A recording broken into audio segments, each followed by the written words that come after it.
Pak. Assalamualaikum warahmatullahi wabarakatuh. Waalaikumsalam warahmatullahi wabarakatuh. Baik, kita punya materi yang kemarin saya sampaikan terakhir di Google Classroom itu tentang analisis faktor. Saya ambil dari tesisnya mahasiswa. Nah, itu nanti mungkin menjadi wakil atau contoh yang lebih tepat karena saya nggak merekayasanya gitu ya, data aslinya dari mahasiswa dan kemudian kira-kira persoalan apa yang berpotensi untuk Anda hadapi di dalam menyelesaikan nanti. Oke, jadi datanya itu tentang latihan tesis. Datanya tentang ini. Mungkin Anda sudah download belum dari Google Classroom itu? 2 hari yang lalu. Nanti bisa dipelajari itu 2 hari yang lalu ya. Saya upload ke Classroom itu. Oke. Jadi kalau kemarin itu contohnya contoh yang sempurna, ya. Contoh yang kalau Anda menemukan kasus kayak itu, Anda nggak punya banyak masalah gitu ya. Tapi yang sering saya hadapi itu adalah mahasiswa sering menghadapi permasalahan antara apa yang diinginkan dengan data yang sebenarnya terjadi. Jadi saya ambil contoh misalkan dalam kasus ini ada motivasi 1 sampai motivasi 12. Kemarin kan pertanyaan yang saya bangun kan hanya 4 atau berapa itu ya, 4 atau 5 pertanyaan kan. Jadinya hasilnya biasanya sempurna gitu, perfect gitu. Tapi seringkali mahasiswa itu satu variabel dihuni oleh banyak indikator. 10, dalam kasus ini 12. Ketika saya tanya mahasiswanya, apakah definisi motivasi itu memang secara teoritik dibangun oleh 12 pertanyaan ini? Dia jawabannya ya. Oke, saya nggak tahu teori yang dia pakai. Tetapi yang pasti saya coba ikuti apa yang menjadi motivasi yang menurut dia dibangun oleh 12 indikator. Nah, kemudian kita coba gunakan itu sebagai latihan. Kita gunakan itu sebagai latihan. Oke, kita ulangi sebentar tentang konsep analisis vektor.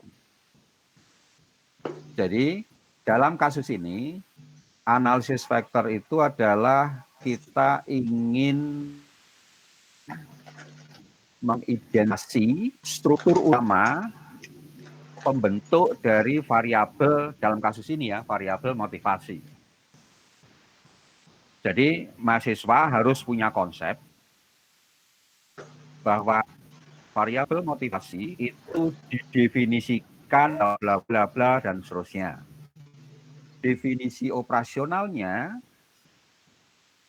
variabel motivasi itu dibangun oleh 12 indikator dan dia confirm.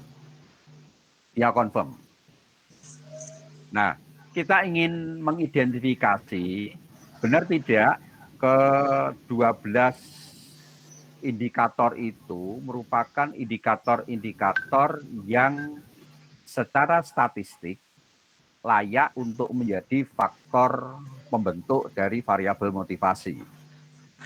Itu prinsipnya. Kemudian,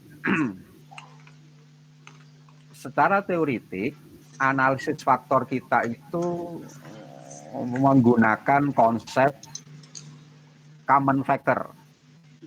Menggunakan konsep common factor analysis. Jadi, kita berusaha untuk mencari kemiripan yang dimiliki oleh ke-12 faktor itu kalau memang mereka secara teoritik merupakan bangun dari sebuah variabel. Jadi sering saya contohkan sederhananya begini. Kalau memang ada 12 anak itu yang membentuk sebuah variabel, membentuk sebuah keluarga, maka ke-12 anak itu haruslah memiliki kemiripan. Nah, kemiripan itu adalah faktor bersama-samanya. Faktor bersama-sama yang dimiliki. Ke-12 faktor itu harus menunjukkan hal kayak begitu. Sebagaimana anak-anak dalam satu keluarga harus punya kemiripan. Aneh rasanya satu keluarga tetapi berbeda dengan yang lainnya. Anak nomor 1 beda nomor dua beda dengan nomor tiga beda lagi dengan nomor 4, itu kan jadi aneh. Keluarga yang aneh. Itu dengan asumsi bapak ibunya cuma satu. Lain kalau bapak ibunya gonta-ganti ya bisa saja itu terjadi. Gitu. Oke, sekarang kita mulai. Apa yang harus kita lakukan pertama kali adalah ini.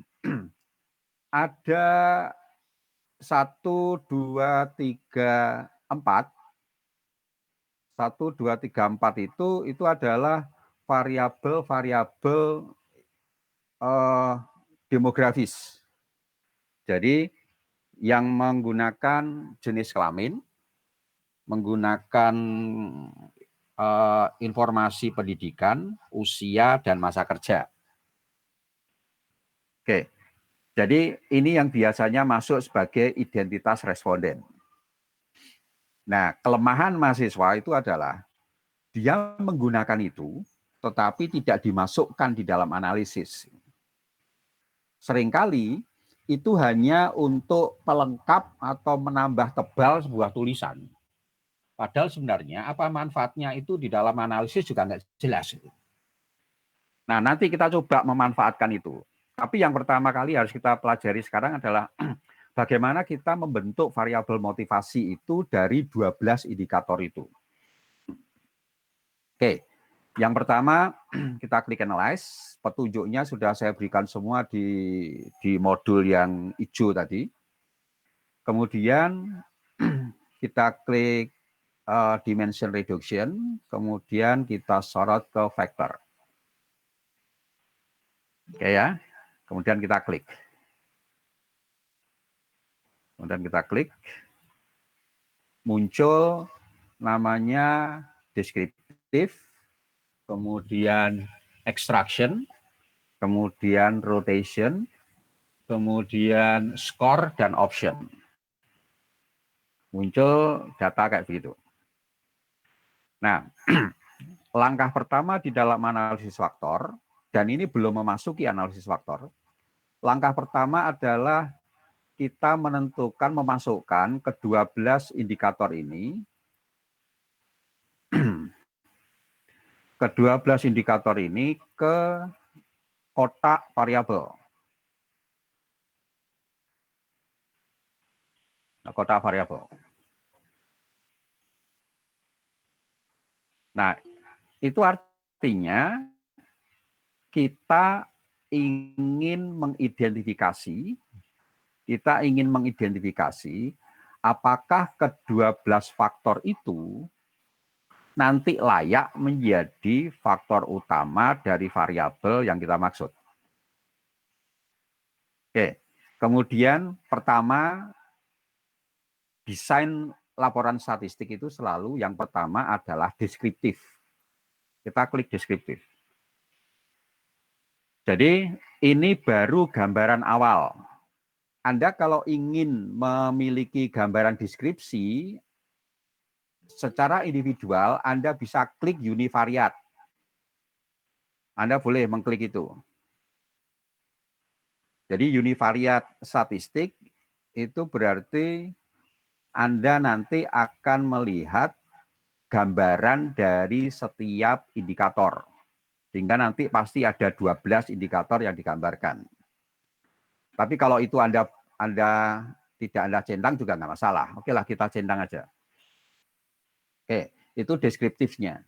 Kemudian yang kedua, Di sini kita centang 2 kotak minimal itu, yaitu KMO dan anti-image. Kalau yang di atas tadi Anda lihat univariat deskriptif itu ada di dalam kotak statistik. Kemudian kalau KMO dan anti-image ada di kotak yang berbeda, yaitu correlation matrix. Nah, itu yang seringkali nggak pernah diperhatikan. Kalau statistik itu berarti dia bicara soal data. Data dalam pengertian majemuk. Maka univariat deskriptif pasti bicara tentang deskripsi data. Sementara yang kedua, KMO dan anti-image, itu masuk di dalam kotak correlation matrix. Pasti KMO dan anti-image itu berhubungan dengan konsep korelasi. Itu prinsipnya. Nanti apapun hasilnya itu pasti hubungannya dengan korelasi. Seperti Anda ketahui, korelasi itu adalah statistik yang mengukur hubungan asosiasi, hubungan kekerabatan antara satu indikator dengan indikator yang lain, atau antara satu variabel dengan satu variabel yang lain. Itu korelasi. Anda ingat saja dari kata co dan relation. Relation itu hubungan. Co itu selalu menggambarkan ada 2 objek yang berhubungan. Berarti correlation itu menghubungkan 2 indikator atau 2 variabel. Oke, kemudian Anda klik continue. Kemudian inti dari analisis faktor itu adalah extraction. Anda lihat extraction di atas itu adalah metodenya prinsipal komponen. Sebagaimana draft yang saya berikan pada Anda, yang warna hijau itu dia bicara tentang, salah satunya bicara tentang prinsipal komponen. Apa sih sebenarnya prinsipal komponen itu? Kemudian di kotak bawahnya itu ada analyze. Yang di defaultnya, yang dicentang itu adalah correlation metric. Biarkan seperti itu. Kemudian sebelah kanannya itu ada display. Nah, display itu seringkali beberapa teman menggunakan script plot. Nggak masalah Anda pakai ini, tapi saya nggak terlalu suka pakai itu. Itu hanya soal selera saja. Yang penting justru yang di bawahnya ini, yang ekstrak. Karena ekstrak itu adalah esensi dari analisis faktor. Ada 2 pilihan. Based on eigenvalue, berarti dia mendasarkan keputusan atas dasar angka statistik yang namanya eigenvalue, yang lebih dari 1 di sini settingnya. Atau yang kedua, keputusan ekstraksi ditentukan oleh penentuan jumlah faktornya. Anda jangan dikacaukan dengan istilah SPSS di sini. Dia kadang-kadang ada faktor, ada variabel, dibolak-balik seperti itu. Itu nggak terlalu penting lah. Jadi fixed number of factor, ini maksudnya ke-12 indikator tadi Anda tetapkan menjadi jumlah faktor tertentu, menjadi sejumlah variabel tertentu. Nah, tergantung nanti. Kalau Anda mau pilih ini fix, kalau mengikuti mahasiswa tadi, bahwa motivasi itu dibangun dari 12 indikator, atau dengan kata lain, 12 indikator itu akan membentuk sebuah variabel, berarti kan kata lainnya begitu, maka dia harusnya memilih fixed number of factor-nya di sini 1. Jadi Anda memilih fixed number of factor ketika Anda punya keyakinan dan keyakinan Anda didukung oleh referensi, Anda sedang melakukan konfirmasi bahwa 12 indikator itu hanya membentuk sebuah atau variabel. Kalau teorinya misalkan mengatakan ke-12 indikator itu membentuk 2 variabel, ya di sini Anda tetapkan fixed number of factor-nya 2. Tapi karena mengikuti cerita mahasiswa tadi, yang punya data ini, dia mengatakan ini akan membentuk sebuah faktor yang nanti akan dia sebut sebagai faktor motivasi. Oke, kita ikuti. Maka saya merumuskan konsep mahasiswa itu, ekstraknya menjadi fixed number of factor. Faktor to ekstraknya 1. Karena ke-12 indikator diekstrak menjadi 1, diperas menjadi 1. Oke, jadi di sini kita tadi hanya menambahkan script plot dan diekstrak kita pilih fixed number of factor. Kemudian kita klik continue. Oke, karena sudah ditetapkan ke-12 indikator itu menjadi sebuah faktor, maka Anda tidak butuh rotation. Anda nggak usah utek-utek rotation. Nggak ada gunanya. Jadi rotation itu hanya bisa digunakan, hanya bermanfaat digunakan ketika di extraction Anda memilih based on eigenvalue greater than 1. Jadi kalau Anda memilih based on eigenvalue, itu artinya Anda punya 12 indikator, tetapi Anda tidak punya pegangan teoritik yang meyakinkan bahwa ke-12 indikator itu membentuk berapa variabel. Anda nggak punya dasar. Jadi dasar teoritiknya lemah. Maka Anda mengambil keputusan ke-12 indikator itu mau membentuk berapapun, terserah, saya mengikuti keputusan statistik. Seolah-olah mengatakannya begitu. Nah, kita tadi tidak melakukan itu karena apa? Karena mahasiswa tadi punya konsep bahwa ke-12 indikator itu hanya membentuk sebuah variabel. Maka kita klik fixed number factor-nya 1, kemudian continue. Kalau sudah 1 begitu, maka rotation nggak perlu. Kita nggak butuh rotation. Kemudian skor untuk sementara kita lewati. Karena kita belum tahu apakah 12 indikator itu valid atau tidak.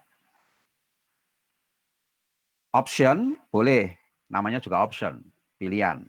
Anda mau mengurutkan mod 1, 2, 3 berdasarkan nama atau mengurutkan berdasarkan loading faktornya.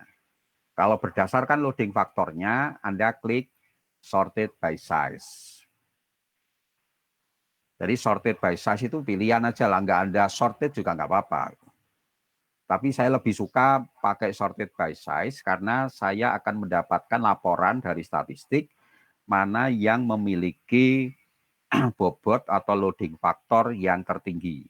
Diurutkan dari yang tertinggi sampai yang terendah. Oke, kemudian kita klik continue. Kemudian langsung oke.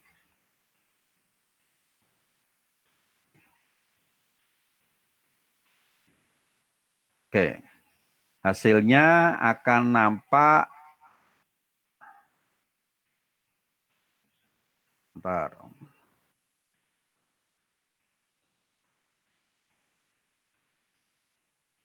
Hasilnya nanti akan muncul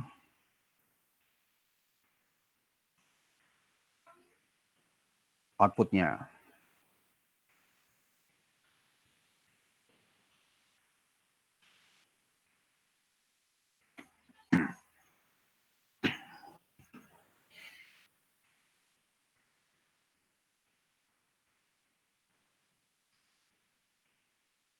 Oke, akan muncul output seperti itu. Jadi output yang di atas ini, hanyalah laporan terhadap apa yang Anda klik tadi. Laporannya. Ini adalah hasilnya. Oke, ini adalah deskriptif statistiknya. Oke, kita coba baca terlebih dahulu. Pertanyaannya dari begini. Ketika kita pertemuan pertama, statistika deskriptif itu kan sebenarnya gunanya, endingnya adalah menghasilkan informasi. endingnya menghasilkan informasi. Maka kalau ada tabel seperti ini, pertanyaan sebenarnya, informasi apa sih sebenarnya yang bisa kita bangun dari tabel itu? Sebenarnya informasi apa itu? Nah, kebanyakan mahasiswa itu menulis deskriptif seperti itu, dia hanya mengubah tabel menjadi kalimat. Misalkan, berdasarkan hasil perhitungan, maka indikator mod 1 memiliki rata-rata 5,92 dengan standar deviasi 1,397. Kan kira-kira begitu kan ya biasanya kalau Anda baca-baca itu. Pertanyaannya lalu, informasi apa yang bisa ditangkap dari kedua angka itu? Nggak ada gitu. Nggak usah dikata-katain begitu, tabel sudah ngomong.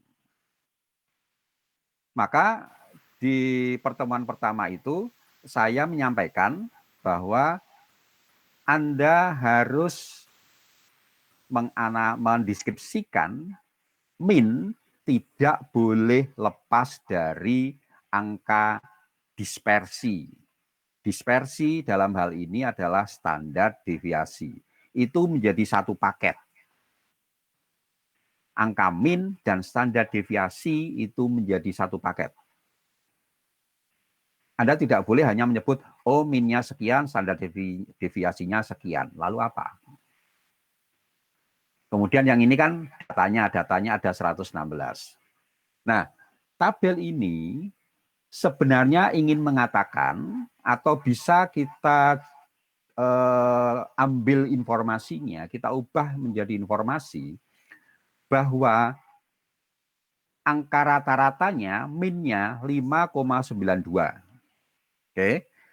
Kemudian simpangannya itu adalah 1,397. Itu artinya paling rendah responden, 116 responden, itu jawabannya adalah 5,92 minus 1,397.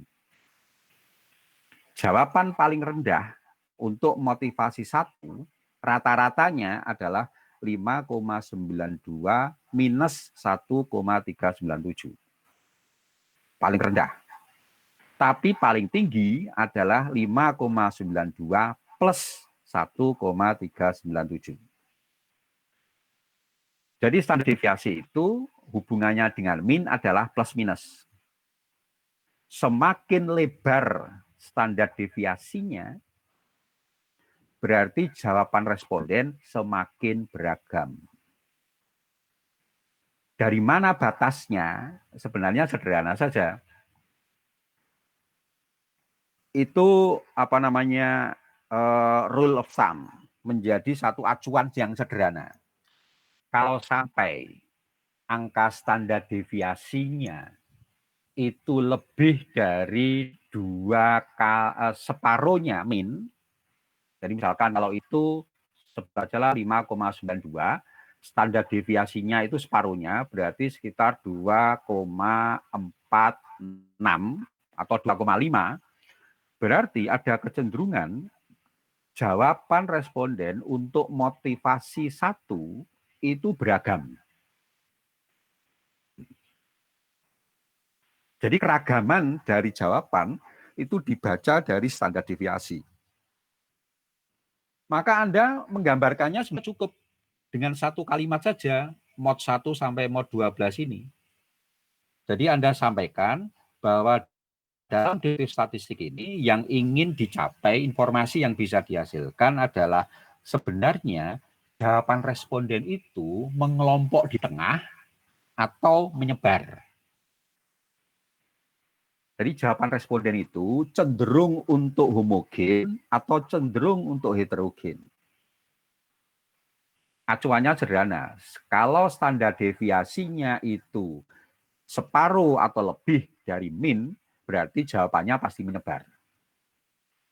Kalau jawaban responden menyebar, itu artinya tanggapan jawaban atas pertanyaan itu sangat beragam. Dan itu menjadi potensi masalah. Semakin kecil standar deviasinya, semakin homogen. Tapi kalau sampai ada standar deviasinya itu yang terlalu kecil, 0,001 misalkan, itu juga masalah. Masalahnya di mana? Respon atas sebuah pertanyaan itu hampir sama. Kalau pertanyaan itu jawabannya sama, pertanyaannya, apakah pertanyaannya itu penting untuk ditanyakan? Jadi kayak slogan, merdeka atau mati, itu bukan pertanyaan itu. Karena jawabannya jelas, ya pasti merdeka, nggak ada yang pilih mati. Jadi kalau pertanyaannya seperti itu, misalkan saja, setiap bulan perusahaan menaikkan gaji 2%. Kemudian sangat tidak setuju, kemudian 5 setuju. Jawabannya pasti semua. Jadi itu bukan sebuah pertanyaan yang memiliki jawaban beragam. Maka standar deviasinya dia pasti akan mendekati 0. Dan itu buruk juga. Jadi pertanyaan yang terlalu beragam jawabannya, itu indikasinya pertanyaan sulit. Tapi kalau pertanyaan itu tidak ada keragamannya, berarti pertanyaan itu terlalu gampang untuk dijawab. Sehingga kalau pertanyaan itu terlalu gampang untuk dijawab, ya nggak perlu ditanyakan. Oke, jadi deskripsi mod 1 sampai mod 12 ini, Anda nggak usah panjang-panjang, itu cukup satu kalimat. Karena informasinya cuma satu, bahwa tabel itu ingin mengetahui sebaran jawaban responden atas pertanyaan-pertanyaan itu. Kesimpulannya, sebaran jawaban responden relatif kecil. Atau Anda bisa menyebut responden menjawab pertanyaan nomor 1 sampai nomor 12 itu relatif homogen. Karena apa? Standar deviasinya jauh lebih kecil daripada angka minnya. Udah nggak usah kalimat mod 1, angka minnya sekian, standar deviasinya sekian. Mod 2, jabarkan satu-satu, itu nggak penting itu. Dan tidak memberikan informasi apapun. Kecuali kalau Anda ingin membuat informasi yang lain. Anda harus mengubah tabel itu. Tabel itu harus Anda ubah sesuai dengan kepentingannya. Nanti kita akan membicarakan dalam case-case tertentu. Oke, itu yang deskriptif. Ada pertanyaan dulu yang deskriptif. Kita lanjutkan dulu ya. Oke. Sekarang yang kedua itu KMO and Bartlett test.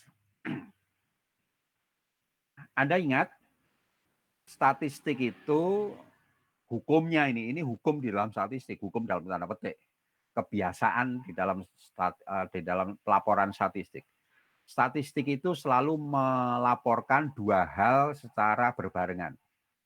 Yang pertama itu ukuran, atau yang biasa disebut dengan parameter atau koefisien.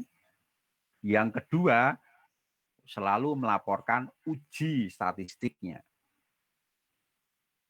Jadi, statistik itu selalu melakukan dua hal. Nanti Anda diregresi pun sama. Melakukan dua hal. Yang pertama mengukur, yang kedua kemudian menguji. Di dalam KMO and Bartlett test, angka KMO-nya itu adalah ukuran, koefisien. Sementara Bartlett test-nya itu adalah uji statistiknya. Nah, seringkali orang mengabaikan Bartlett test of ICT-nya. Itu nggak masalah sebenarnya. Karena secara umum, misalkan kalau KMO-nya 0, berapa ini 679, itu hampir pasti uji statistiknya itu pasti signifikan. Dan memang Anda berharap seperti itu, signifikan. Jadi orang seringkali hanya melaporkan KMO-nya. Dalam kasus ini nggak masalah. Anda hanya ingin mengatakan ukuran dari kecukupan sampling untuk mod 1 sampai mod 12 itu adalah 0,679. Itu dalam kategori masuk di dalam middling ya, kalau nggak salah ya. Di dalam middling. Middling itu pertengahan ke bawah. Jadi apa namanya? Kalau untuk sebuah riset yang sudah dilakukan berulang-ulang, sebenarnya angka 0,679 itu terlalu mepet. Jadi kalau Anda confirm, itu mestinya 0,7 ke atas. Tapi secara statistik dia masih memungkinkan. Gitu. Oke, 0,679. Dia masuk di dalam kategorinya middling. Kemudian Bartlett testnya cukup Anda lihat signifikansinya, itu pasti 0,000, itu pasti. Bahkan kalau KMO 0,3, dia itu masih 0,00 sekian. Maka Bartlettnya Anda boleh mengabaikan. Anda laporkan ukuran kecukupan sampling untuk mod 1 sampai mod 12 itu adalah 0,679 dengan status dia sebagai middling. Jadi mepet. Nah, apa yang dimaksud dengan menggambarkan apa sebenarnya 0,679 ini? 0,679 ini sebenarnya menggambarkan homogenitas jawaban responden untuk mod 1 sampai dengan mod 12. Secara umum. Jadi secara umum sebenarnya jawaban respon itu kalau KMO-nya mendekati 1, berarti jawabannya relatif homogen. Tapi kalau dia mendekati 0, jawabannya menjadi semakin heterogen. Nah, mahasiswa biasanya menggunakan standar. Kalau Anda menggunakan standar 0,5, 0,5 itu biasanya standar untuk latihan statistik itu sebenarnya. Jadi itu bukan standar yang digunakan oleh peneliti, bukan. Itu standar yang dilakukan oleh mahasiswa yang sedang mengerjakan PR statistik. KMO 0,5. Kalau Anda meneliti, Anda punya standar sesuai dengan keinginan Anda. Mestinya lebih tinggi, lebih baik. Jadi misalkan Anda menggunakan standar 0,6, silakan. Menggunakan standar 0,7 lebih baik. Dengan pertimbangan bahwa pertanyaan yang Anda gunakan itu adalah pertanyaan yang sudah sering dilakukan pengujian. Jadi tidak harus 0,5. Diambil 0,5 itu kan karena KMO kan nilainya 0 sampai 1, kemudian dosen yang ngajari, udah potong aja di tengah, split. Tapi kalau Anda ingin jawaban yang semakin baik, mestinya di atas 0,5. Kalau Anda yakin ya di atas 0,7. Tapi 0,679 nggak buruk. Mepet tapi. Oke, KMO ini menggambarkan kecukupan sampling secara keseluruhan. Artinya, jawaban responden yang digunakan untuk menjawab nomor 1 sampai nomor 12 secara umum memiliki homogenitas yang memadai. Dilihat dari angka KMO-nya. Oke, kemudian pertanyaannya, apakah kalau 12-nya memadai, berarti setiap pertanyaan dijawab secara homogen oleh responden? Belum tentu. Untuk bisa mengetahui itu, Anda bisa melihat di anti-image correlation. Anti-image correlation.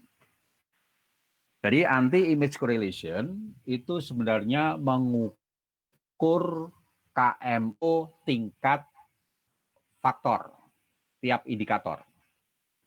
Kecukupan sampel untuk setiap indikator itu dibaca dari anti-image correlation. Idealnya, angka anti-image itu ada di sekitar atau dekat dengan angka KMO. Angka KMO-nya 0,679. Mod 1-nya 0,618, dekat.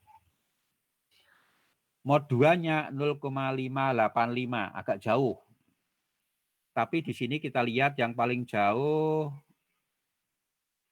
nah ini, mod 11, 0,491. Itu apa artinya? Pertanyaan nomor 11 itu punya kecenderungan bermasalah. Karena apa? Jawaban nomor 11 itu paling heterogen. Paling heterogen. Kita tidak bisa memvonis pertanyaan nomor 11 pasti harus dibuang, belum, jangan. Kita hanya mengatakan pertanyaan nomor 11 itu punya potensi bikin masalah. Itu kesimpulan saja, kesimpulan sementara. Kalau nanti ternyata mod 11 itu ketika bergabung dia nggak menimbulkan masalah, ya udah biarin saja. Tetapi kita seperti diberi peringatan, warning, peringatan awal. Bahwa pertanyaan nomor 11 itu punya kecenderungan nanti bermasalah. Kemudian disusul pertanyaan nomor 10. Kemudian pertanyaan nomor 2. Itu kita punya ancer-ancer gitu aja. Kita harus hati-hati dengan itu. Tapi secara umum, Anda cukup menggambarkan, secara umum kan tadi 0,679. Oke, standar Anda 0,6. Anda lolos kan berarti sampelnya mencukupi. Kemudian Anda sebutkan aja bahwa Anda memiliki kekhawatiran untuk beberapa pertanyaan, misalkan mod 11, mod 10, dan mod 2. Anda cukup tunjukkan aja kekhawatiran, entah bagaimana kalimat Anda. Bahwa pertanyaan nomor 11 itu adalah pertanyaan yang paling heterogen jawabannya. Jawaban pertanyaan yang memiliki jawaban heterogen, semakin heterogen jawaban, semakin banyak responden yang dibutuhkan untuk bisa membuat kesimpulan. Oke, itu kecukupan sampel. Jadi kesimpulannya secara umum mencukupi, karena standarnya katakanlah kita pakai 0,6. Kalau Anda punya standar 0,7 berarti ya nggak mencukupi. Jadi yang saya maksud standar di sini bukan berarti, oh karena ketemunya 0,679, saya tak pakai standar 0,6. Bukan begitu maksudnya. Anda sudah set itu sejak awal. Karena apa? Anda ingin mendapatkan hasil yang meyakinkan. Kalau memang Anda men-setnya 0,7 dan dia ternyata 0,679, ya berarti Anda harus melakukan salah satu dari dua kemungkinan. Satu, menambah sampel, kemudian yang kedua, membuang responden yang ekstrim. Itu nanti kita bicarakan dalam satu case. Oke, itu tentang KMO dan anti-image. Kemudian hal yang lain yang perlu Anda laporkan adalah total variance explain. Total variance explain. Total variance explain ini adalah esensi dari analisis faktor. Analisis faktor itu kuncinya terletak kepada total variance explain. Tadi mahasiswa tadi mengatakan ke-12 pertanyaan itu membentuk sebuah variabel. Ya, dugaannya seperti itu. Lalu kemudian, apa kata statistik? Ternyata statistik mengatakan ke-12 faktor itu, ke-12 pertanyaan itu ternyata secara statistik sebenarnya layak membentuk 5 komponen. Anda lihat di sini komponen kelima itu nilainya di atas 1,001.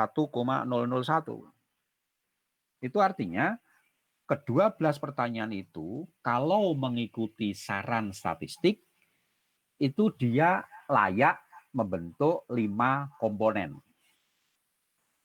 Atau dalam bahasa kita 12 indikator itu akan membentuk 5 dimensi. Akan membentuk 5 dimensi. Nah, 5 dimensi itu nanti mungkin akan membentuk sebuah variabel baru. Tapi itu kata statistik.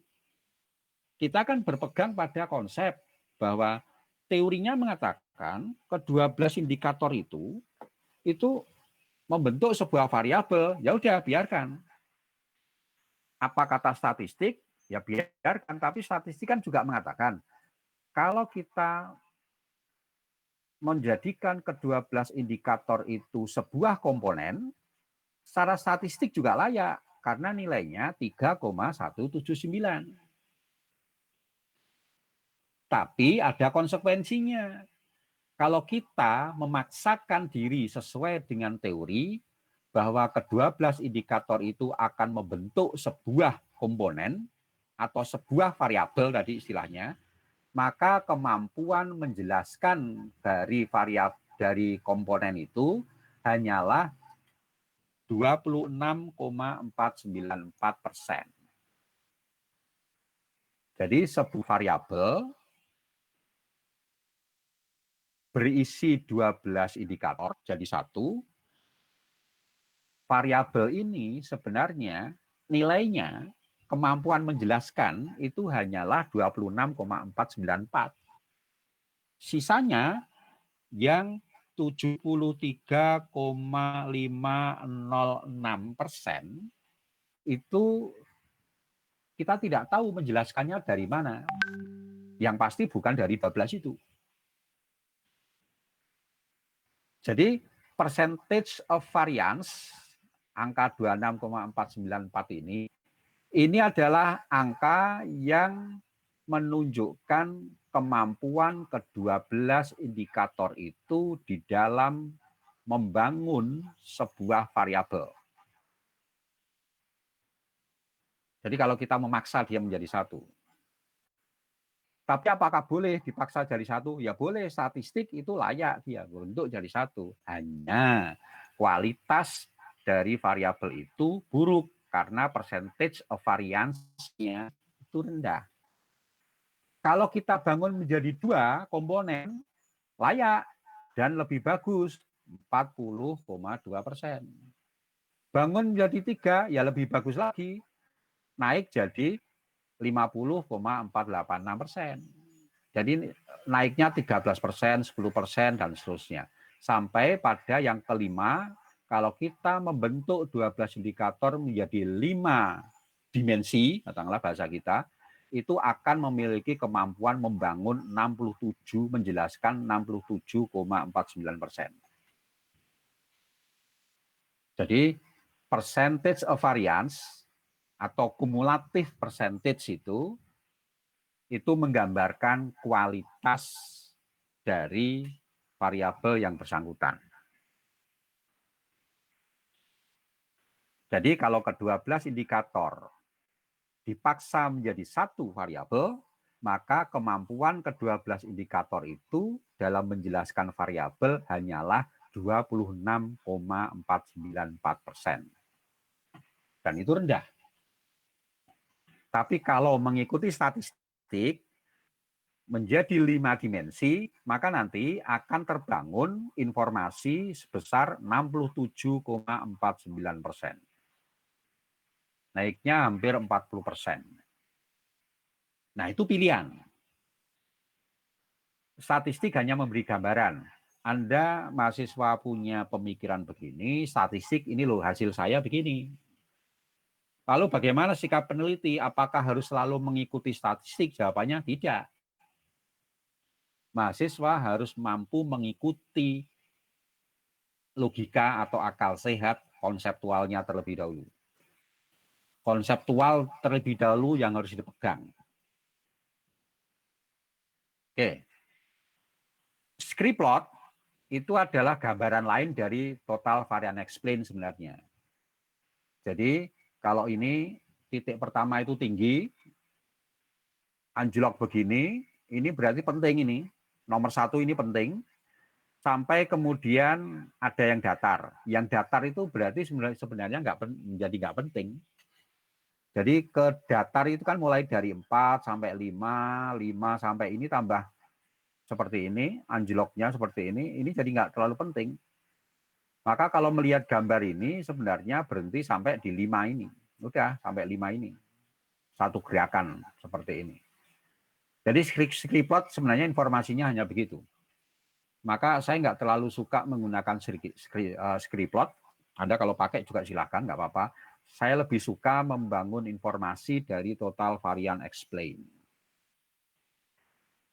Nah, kalau mengikuti logika mahasiswa tadi, bahwa 12 indikator itu akan membangun sebuah variabel, berarti dia hanya berpegang pada komponen 1, total eigenvalue-nya 3, sekian, persentase of variance dan kumulatifnya adalah 26,49. Berarti kualitas menjelaskannya hanya 26%, sekian. Nah, kemudian kita lihat, kalau begitu loading faktornya itu dilihat dari komponen metrik. Anda lihat itu, karena kita tadi sorted by size, dia mengurutkan berdasarkan nilai loading faktornya, nilai komponennya. Yang paling rendah itu mod 11. Apa yang ada di benak Anda? Apa yang ada di benak Anda? Kok yang paling rendah itu mod 11? Nilainya paling kecil, Pak. Ya. Yang memori Anda mengatakan dia paling kecil itu dari mana? Anda lihat dari anti-image. Dari nilai komponen. Ya, dari anti-image. Anti-image kan dia nilainya paling rendah, 0,491. Iya kan? Tadi kan kita sudah mengatakan, hati-hati kita punya warning ini. Dari anti-image kita punya warning.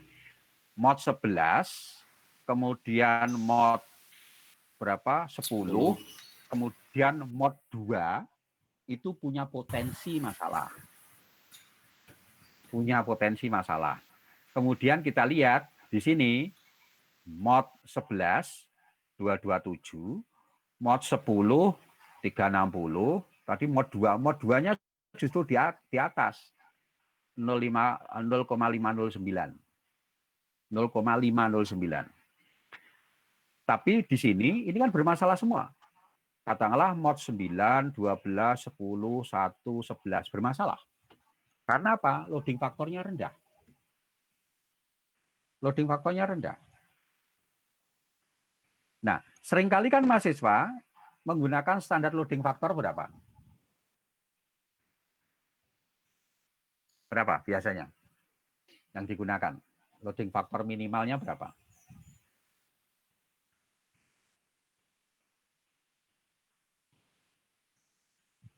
Standar minimal loading faktor yang digunakan mahasiswa berapa?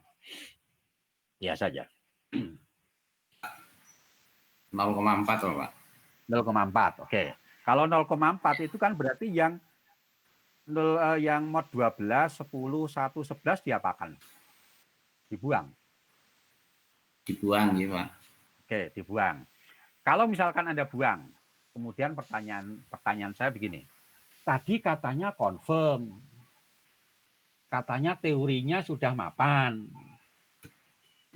Bahwa variabel itu dibangun oleh 12. Anda sebagai mahasiswa yang jarang melakukan penelitian, berani membuang sesuatu yang sudah confirm? Ayo, pertanyaannya kan begitu. Gimana?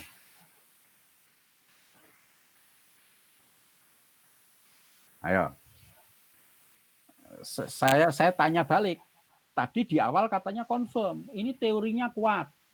Bahwa sebuah variabel itu Anda punya mahasiswa itu punya dasar-dasarnya. bahwa ke-12 indikator itu membentuk hanya sebuah variabel. Loh, ternyata sekarang Anda membuangnya. Itu pertanyaannya jadinya. Nah, itulah problem sebenarnya. Itu problem. Menurut saya logikanya, kalau Anda confirm, Anda kan tinggal menerima apapun yang dihasilkan oleh statistik. Kalau dia rendah, ya sudah, ikuti saja, wong Anda confirm. Palingan itu kan artinya pertanyaan nomor 11 itu di antara faktor-faktor utama yang lain, itu dia memberikan sumbangan penjelas bagi variabel motivasi yang paling rendah, sudah, selesai. Itu kalau confirm. Kalau confirm seperti itu. Jadi itu seringkali masalah yang muncul di dalam tesis mahasiswa. Di awal dia mengatakan confirm, tapi kemudian membuang sebagian yang tidak layak. Layak ukuran dia adalah di bawah 0,4. Ada inkonsistensi di dalam memandang satu permasalahan. Nah, itu yang seringkali menimbulkan masalah. Jadi kalau saya menguji begitu, ya saya tanya begitu. Anda confirm atau explore? Confirm, Pak. 12 menjadi sebuah variabel, dasar teorinya ada, rujukannya ada. Kok sekarang tinggal 8, yang 4 dibuang? Itu kan pertanyaan berat sebenarnya. Jawaban mahasiswa, ya itu kan di bawah standar saya, berarti Anda membuat standar konfirmasi yang baru. Jadi katakanlah kalau ini misalkan yang meneliti saya semula mengatakan confirm, tiba-tiba hasil penelitian saya membuang 4, maka seolah-olah saya membuat konfirmasi baru bahwa variabel motivasi itu hanya dibangun oleh 8 indikator. Sesuatu dikonfirmasi itu ketika kekuatan ilmiah dari penelitian itu bisa diandalkan. Itu konfirmasi. Saya hanya khawatirnya itu begini. Pernyataan konfirmasi atau membangun pertanyaan dari 1 sampai 12 dan kemudian disebut sebagai konfirmasi, itu dasar referensinya yang lemah.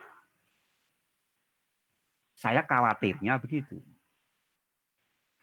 Dia mengatakan konfirmasi itu hanya sekedar mengatakan penelitian-penelitian yang lain juga melakukan 12 itu. Padahal penelitian yang lain itu penelitiannya siapa, ditulis di jurnal apa. Oleh sebab itu saya menyarankan dengan sangat ini. Anda sebenarnya kalau tesis, kalau terkait dengan pertanyaan begini, cukup pegang saja satu jurnal yang menjadi pegangan Anda. Tapi jurnal itu adalah jurnal yang kualifikasinya itu dapat diandalkan. Jurnal-jurnal yang secara internasional bisa diandalkan. Akan menjadi bahaya kalau Anda menggunakan informasi dari tesis-tesis yang lain, dari jurnal-jurnal di Indonesia, untuk kemudian membangun pertanyaan itu, dan kemudian memberi cap dia sebagai konfirmasi. Itu bahaya. Tapi saya yakin Anda kalau di ujian nggak akan ketemu saya, karena saya nggak menguji SDM. Kalau saya menguji, pasti akan saya tanya itu. Oke, ini seringkali problem yang muncul. Jadi di awal dia mengatakan confirm, di akhir dia mengatakan membuang. Mencederai konfirmasi, mencederai teori yang Anda yakini kuat. Nah, kebiasaan memang di sini itu dasar 0,4 kalau di bawah itu kemudian dibuang. Cuma pertanggungjawaban membuangnya itu gimana? Karena katanya konfirmasi. Lain kalau Anda mengatakan saya mengeksplorasi. Karena apa? Penelitian ini dia punya 10 pertanyaan, penelitian ini punya 8 pertanyaan, penelitian yang lain punya 15 pertanyaan. Kemudian Anda kombinasi pertanyaan-pertanyaan itu, maka Anda sebenarnya tidak tahu variabel ini akan membentuk berapa variabel, berapa komponen. Nah, itu namanya explore. Apakah, tanya Pak, Ya, enggak. apakah kalau sudah mengeksplor itu nantinya akan lebih aman gitu Pak? Atau bagaimana Pak? Secara statistik lebih aman. Secara statistik ya. Secara statistik lebih aman. Kemudian, tapi membawa konsekuensi. Membawa konsekuensi. Konsekuensinya adalah Anda harus memberikan argumentasi. Misalkan saja kasus ini ya. 12 indikator, Anda katakan, oh ini membentuk 5 dimensi. Karena statistik mengatakan begitu. Membentuk 5 dimensi. Maka Anda harus mengidentifikasi 5 dimensi itu. Menjadi dimensi, menjadi apa namanya, ada definisinya, menjadi memiliki nama. Bukan hanya dimensi 1, dimensi 2, dimensi 3, dan seterusnya. Tapi Anda memberi nama, dimensi 1 disebut apa, dimensi 2 disebut apa, dimensi 3 disebut apa. Itu konsekuensinya. Beratnya di situ. Oleh sebab itu, menurut saya, Anda telusuri saja teorinya. Jadi kalau teorinya mengatakan, oh teori motivasi ini misalkan terdiri dari 5 dimensi. Dimensi pertama misalkan deskripsinya apa. Kemudian pertanyaannya adalah 1, 2, 3, 4, 5. Nah itu dihitung. Jadi Anda menghitung per dimensi terlebih dahulu. Dimensi itu hampir pasti cocok. Dimensi 1 ketemu, dimensi kedua ketemu, dimensi ketiga ketemu, baru kemudian dimensi-dimensi itu digabungkan lagi menjadi variabel. Itu namanya menghitung analisis faktor melalui 2 step, 2 langkah. Yang kita lakukan ini 1 langkah. Disebut 1 langkah karena apa? Sekali menghitung kita menghasilkan variabel. Tetapi kalau disebut 2 langkah, langkah pertama Anda menghitung indikator menjadi dimensi, step yang kedua dari dimensi menjadi variabel. Kok jalannya panjang? Ya konsekuensi teori yang Anda pegang. Anda punya teori menggunakan dimensi, ya ikuti itu. Kecuali kalau teorinya langsung variabel langsung ke indikator. Oke, ada pertanyaan lain? Saya hampir yakin masalah ini muncul. Bisa jadi karena salah konsep atau dalam hal ini apa namanya jawaban respondennya yang memang tidak akurat. Bisa jadi. Ya, monggo.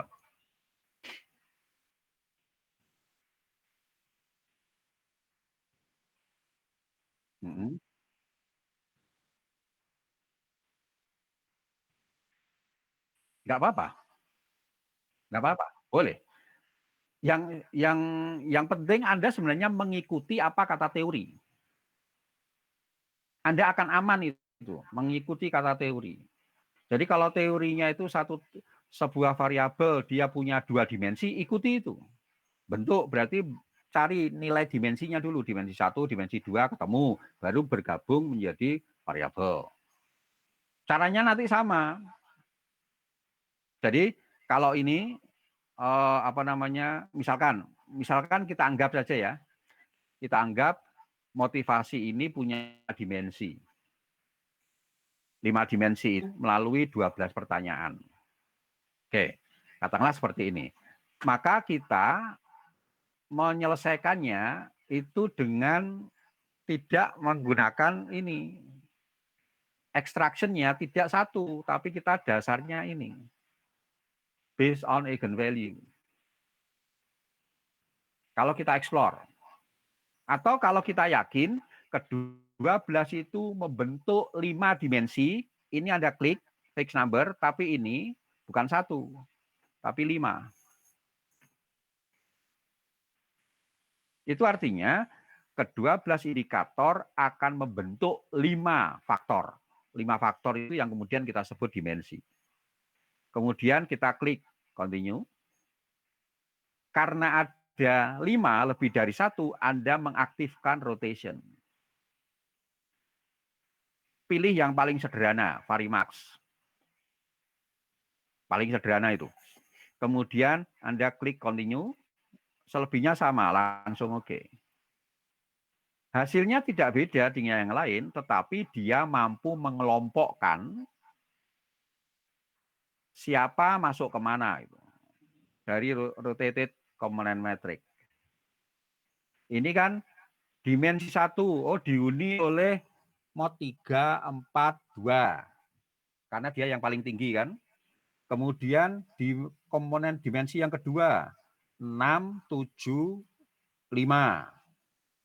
Dimensi yang ketiga, misalkan 9, 10, dan berapa itu. Dia otomatis akan, dimensi 1 isinya ini, dimensi 2 isinya ini, dimensi 3 isinya ini. Itu kalau Anda membangun atas 5 dimensi. Problemnya di mana? Kalau menggunakan cara begini, bisa jadi teorinya itu mengatakan dimensi 1 itu 3, 4, 5, 6, misalkan. Padahal hasil Anda 5 dan 6 tidak masuk di dalam dimensi yang sama. Maka saran saya yang paling gampang adalah Anda menghitungnya masing-masing untuk setiap dimensi. Jadi misalkan, ini katakanlah teorinya benar begini misalkan. Misalkan teorinya mengatakan 2, 3, 4 adalah dimensi 1. Ya Anda ngikuti begini. Analyze, dimension reduction, 2, 3, 4. 2, 3, 4. 2, 3, 4. Ini berarti Anda sedang menghitung dimensi pertama. Jadi Anda cari per dimensi, itu paling aman. Itu paling aman. Saya kira kalau pertanyaan per dimensi paling hanya 3, 4, 5. Jadi dalam analisis faktor ini, Anda hanya dimungkinkan menghitung kalau satu dimensi itu minimal 3 pertanyaan. Kalau 2 pertanyaan, berarti tinggal merata-rata. Karena analisis faktor tidak bisa menghitung kalau dia kurang dari 3 pertanyaan. Jadi kalau misalkan kasusnya begini, karena sudah dasarnya dimensi 1 dimensi dia, Anda klik 1. Anda klik 1, rotationnya jadi nggak perlu. Kemudian klik OK.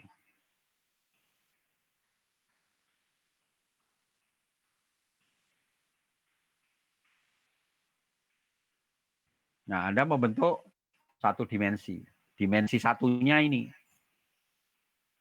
Anda bisa tahu skornya. Kalau ini berarti valid semua. Validitasnya dilihat dari total varian explain. 3 faktor secara teoritik membentuk sebuah dimensi. Berarti komponen 1 nilainya di atas 1. Berarti dia layak untuk membentuk 1 komponen. Tidak layak untuk dibangun menjadi 2 komponen, apalagi 3 komponen.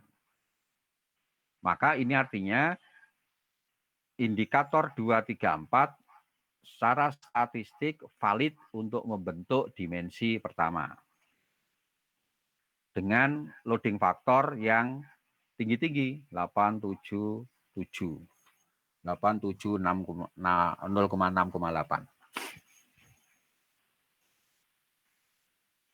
Oke.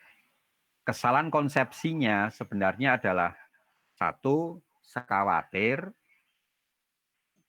konsep yang dibangunnya itu tidak sesuai dengan langkah statistik yang diambil. Yang saya maksud langkah statistik yang diambil itu misalkan begini. Anda mengatakan, teorinya mengatakan ke-12 pertanyaan itu membentuk 5 dimensi. Teori mengatakan begitu. Tapi Anda mengoperasional gini, semuanya Anda jadikan satu. Itu artinya teorinya benar, tetapi Anda mengeksekusi secara statistiknya salah. Harusnya Anda mengeksekusi sesuai dengan apa yang dikatakan oleh teori. Teori mengatakan 5 dimensi, hitung aja dulu. Dimensi pertamanya apa? Hitung. Dimensi keduanya, kalau sudah selesai, dimensi keduanya hitung. Sehingga Anda lengkap 5 dimensi, baru dihitung bagaimana 5 dimensi itu membentuk sebuah variabel. Berarti pakai two step. Jadi yang paling aman. Dan nyaris tanpa masalah. Oke, jadi ini memasukkan begini ini dasarnya teori ini. Bahwa teorinya mengatakan variabel motivasi, seperti yang saya tanya ke mahasiswa itu, mengatakan, confirm Pak, dia 12 pertanyaan membentuk sebuah variabel. Confirm, confirm. Ternyata enggak. Jadi misalkan begini, apa yang harus Anda pilih ketika ada konflik antara teori dengan statistik? Mana yang mau Anda pilih? Apa menurut teori ternyata berbeda dengan hasil statistik? Dan Anda pilih yang mana? Mungkin yang teori, Pak. Teori, Pak. Betul. Betul. Anda pilih teori. Anda tinggal menjustifikasi. Anda tinggal mencari justifikasi. Jadi kalau misalkan tadi 12 indikator membentuk sebuah variabel, ternyata Anda membuang 4, misalkan. Karena Anda punya dasar. Oke, yang ini kecil-kecil saya buang karena nggak terlalu penting. Secara statistik boleh Anda membuang faktor yang tidak terlalu penting untuk menjadi bahan pertimbangan. Berarti dari 12 menjadi 8. Menjadi 8 indikator membentuk sebuah variabel. Pertanyaannya, definisinya berubah nggak? Definisi variabelnya.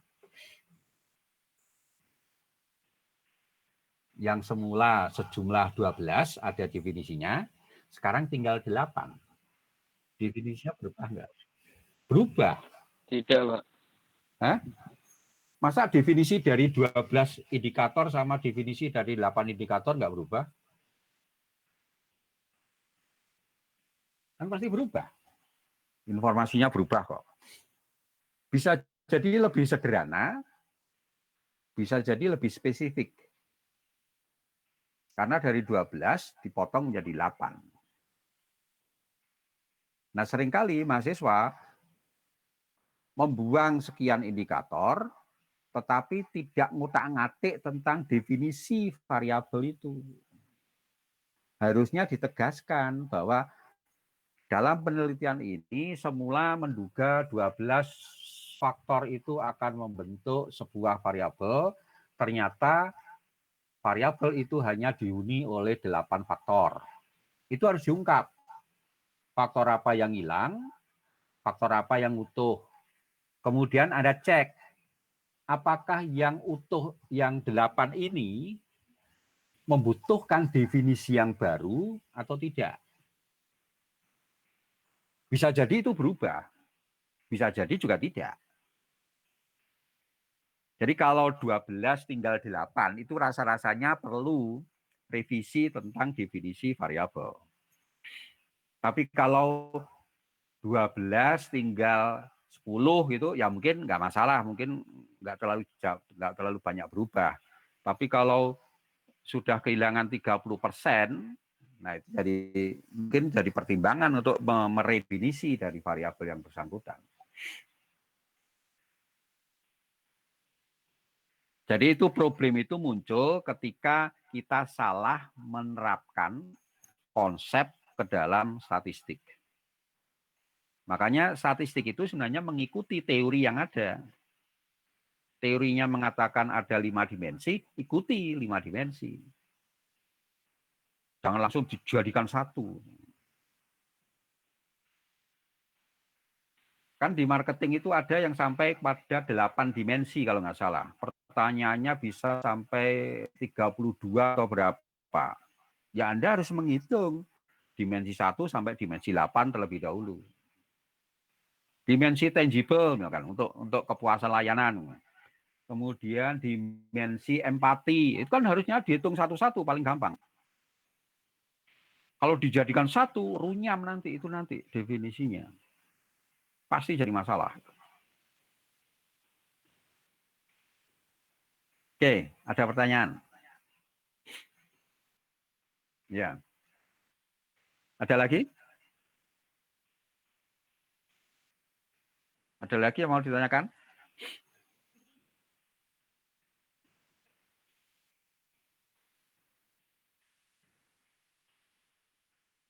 Cukup? Yang ini?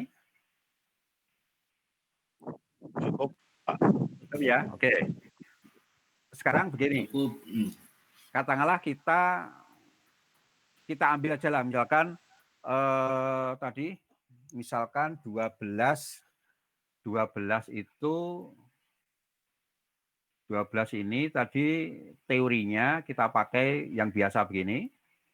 Kemudian kita klik OK.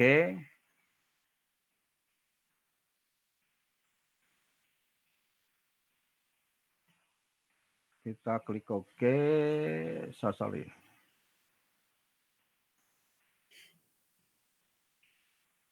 Kita masukkan semua, kita kembali ke awal. Kemudian extraction-nya itu number of faktornya 1 ya. Kemudian klik OK. Kita ambil kasus yang biasa lah. Misalkan hasilnya yang begini. Ini yang tadi hasil pertama. Kemudian Anda membuang mod 9. Kemudian membuang mod berapa itu ya? Ntar nanti lupa. Mod berapa? 9, 12, 10, 1, 11. Itu Anda buang. Berarti ada berapa? Ada 5 ya? Ya, ada 5. Ada 5. Ada 5. Iya, Pak. Katakanlah Pak. itu dibuang. Itu kan yang kebiasaan dilakukan kan. Pertanyaannya, dibuang itu kemudian apakah Anda harus menghitung ulang atau tidak?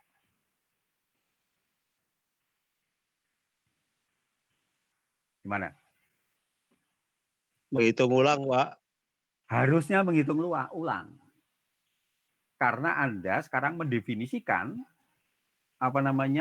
variabel itu dari semula 12 sekarang tinggal 7 indikator. Tapi oke lah, Anda katakan membuang itu bukan berarti ini argumentasi yang sedikit ngeles gitu ya. Jadi 12 kemudian Anda buang 5, Anda tidak sedang mengatakan saya sekarang mendefinisikan variabel motivasi itu dari 12 menjadi 7. Anda tidak sedang mengatakan begitu. Tapi Anda sedang mengatakan variabel motivasi itu dibangun tetap dari 12 indikator.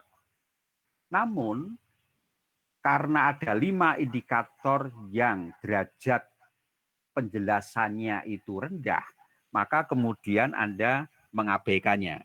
Oh sorry, yang 9 tidak dibuang ya, karena standar Anda tadi kan 0,4 ya. 0,4. Berarti tinggal 8. Jadi Anda tidak sedang mengatakan variabel motivasi itu dibangun oleh 8 indikator, tidak sedang mengatakan begitu. Tapi Anda sedang mengatakan variabel motivasi tetap dibangun oleh 12 indikator, tetapi di dalam proses perhitungannya Anda mengabaikan 4 yang lain. Karena apa? Skor dari loading faktornya di bawah standar yang Anda gunakan. Kalau Anda mengatakan begitu, Anda tidak perlu melakukan perhitungan lagi. Anda tetap menggunakan perhitungan yang sama seperti ini. Hanya saja Anda tidak melibatkan indikator 12, 10, 1, dan 11. Itu jawaban ngelesnya. Definisinya tetap tidak berubah. Karena kalau Anda nanti membuang kemudian menghitung lagi, Anda berarti meredefinisi variabel. Anda tidak sedang meredefinisi variabel, Anda hanya tidak memasukkan perhitungan skor ya, tidak memasukkan skor.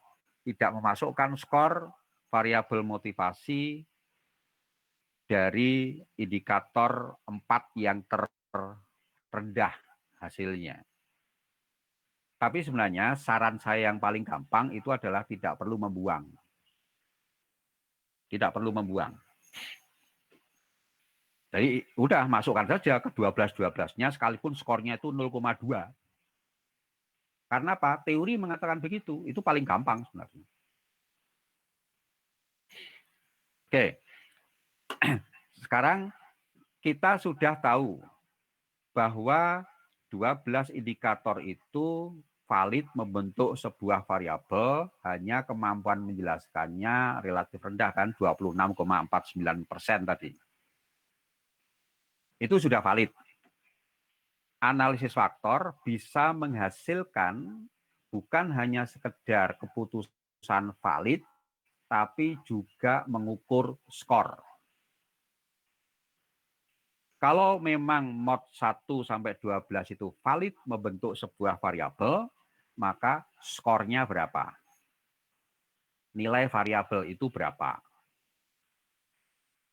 Nah, itu bisa dilakukan dengan menggunakan transform. Kita menghitung ini sekarang. Sebelum ke menghitung, ada dua nilai variabel motivasi yang bisa kita hasilkan dari analisis faktor itu. Ada dua bentuk nilai variabel. Yang pertama, nilai yang disebut sebagai nilai variat. Nilai variat. Kemudian nilai yang kedua disebut dengan nilai yang standardized. Standarisasi. Set score. Jadi nilai yang disebut dengan variat dan nilai yang standardized, standarisasi, nilai standar. Nilai variat itu diukur dari komponen metrik. Sementara nilai standardized itu dihitung dari faktor skor. Jadi misalkan begini. Yang paling gampang itu kalau kita menghitung yang standardized. Caranya sama dengan awal tadi, sama dengan ini, dan kita sudah tahu hasilnya adalah valid. Katakanlah kita nggak ada yang membuang ya, misalkan ya, nggak ada yang dibuang, hasilnya valid, maka kita cukup klik skor, karena kita sudah tahu valid, dan skornya itu kita simpan, save as variable. Kemudian klik continue, kemudian oke. Tidak ada perubahan perhitungan, yang berubah hanyalah tabel. Yang berubah hanyalah tabel.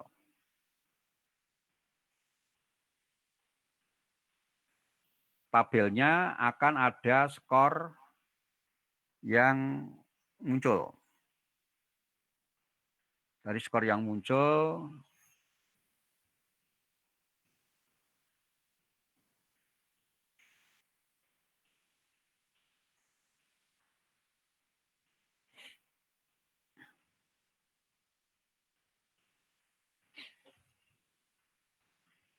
nah, yang di blok fak 11 itu adalah nilai yang biasa disebut sebagai faktor skor.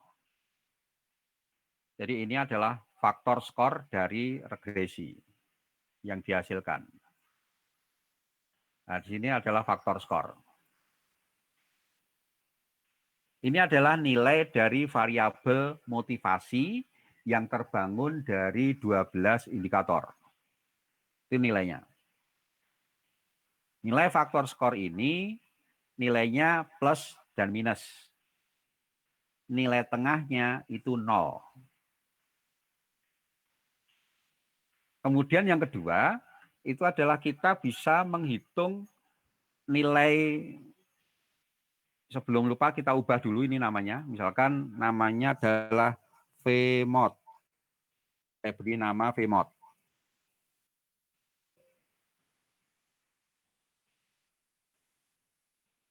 Kita beri nama itu V-mod. Ini V-mod. Ini nilai dari variabel motivasi. Kemudian nilai yang kedua, kita bisa menghitung dari analisis faktor yang kita hasilkan. Dari loading faktor yang tadi kita hasilkan.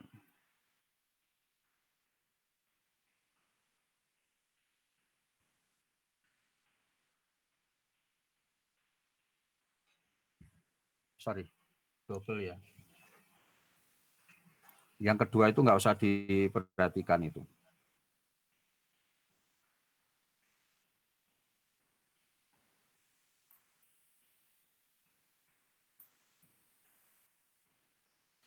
Saya tampilkan yang datanya sekarang.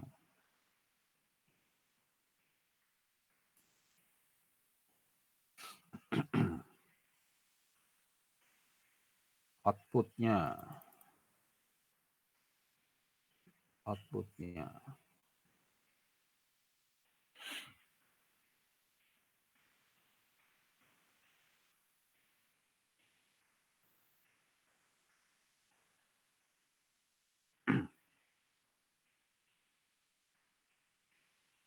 Oke, ini outputnya. Nah, kita bisa menghitung nilai variabel motivasi dari komponen metrik yang disebut dengan variat itu tadi. Jadi caranya adalah klik transform, kemudian klik compute. Transform, compute.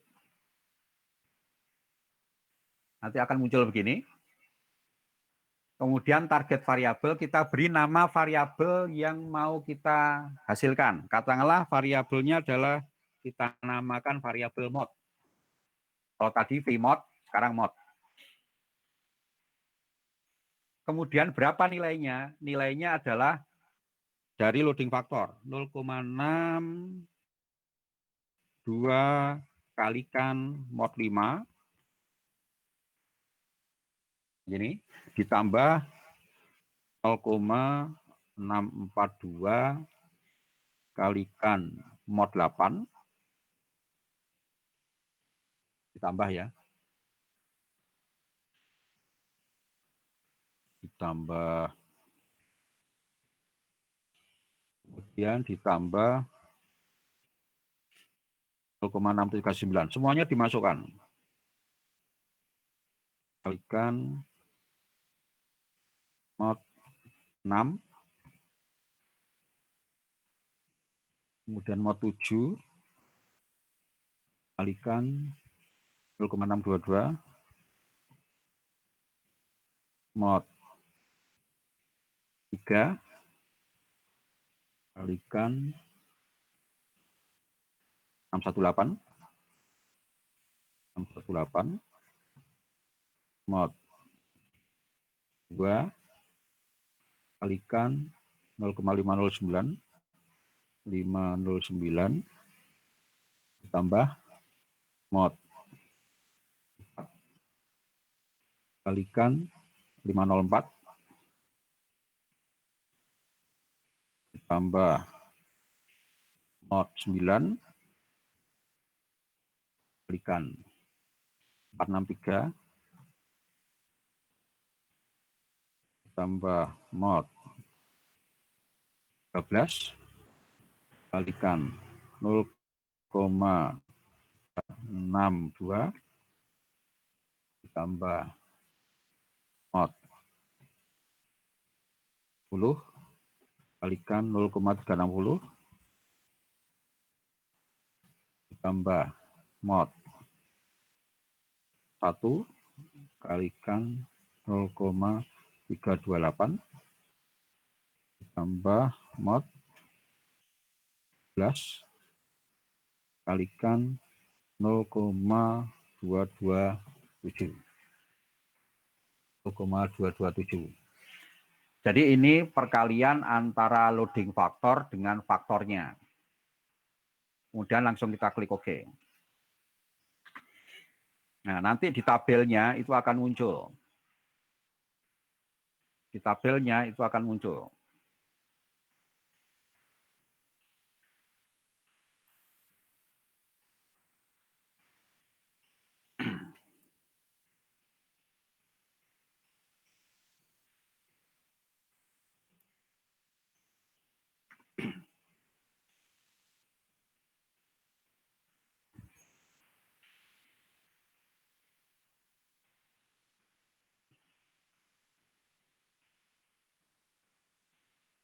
Yang ini kita hapus karena ini tadi double ya.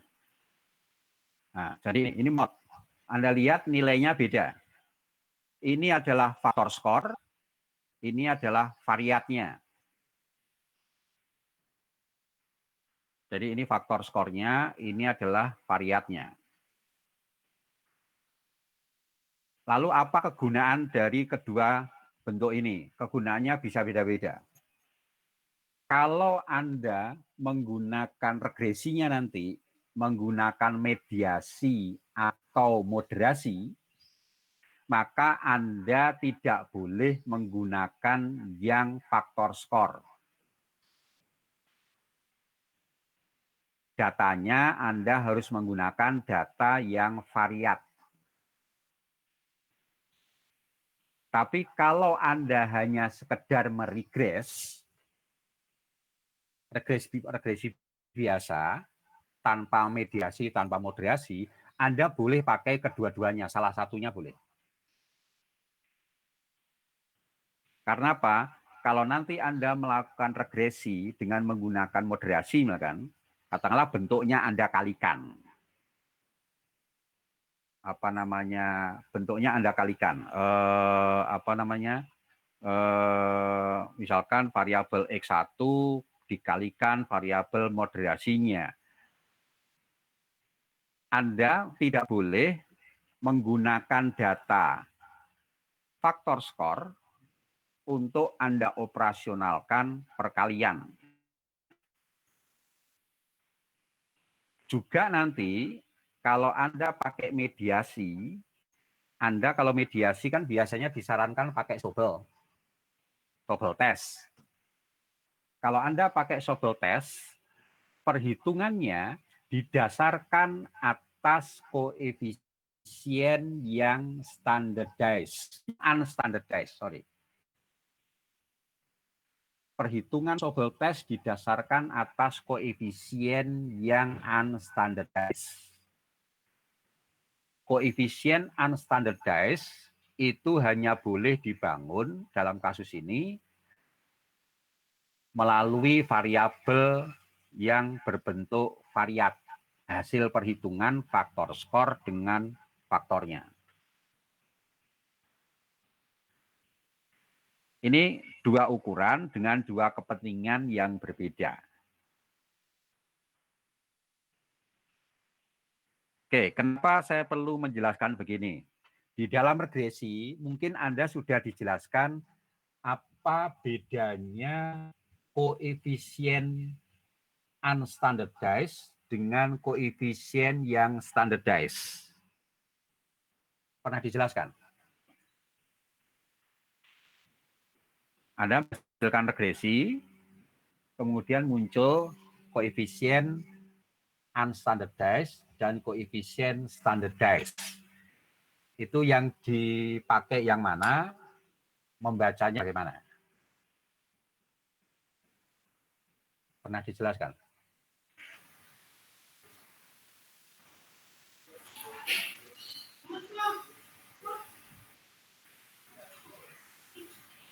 Gimana?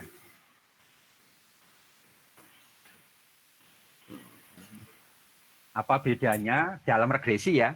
Koefisien standardized dan koefisien unstandardized. Koefisien regresi.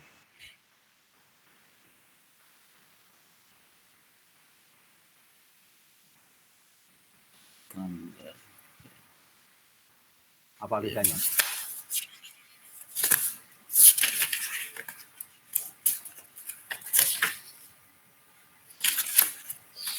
Ya, gimana?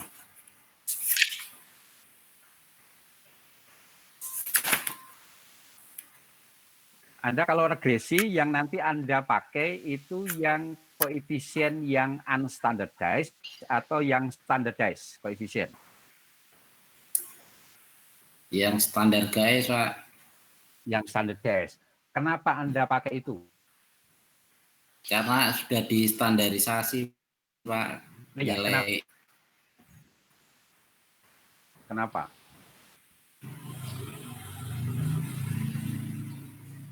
Kenapa pakai itu?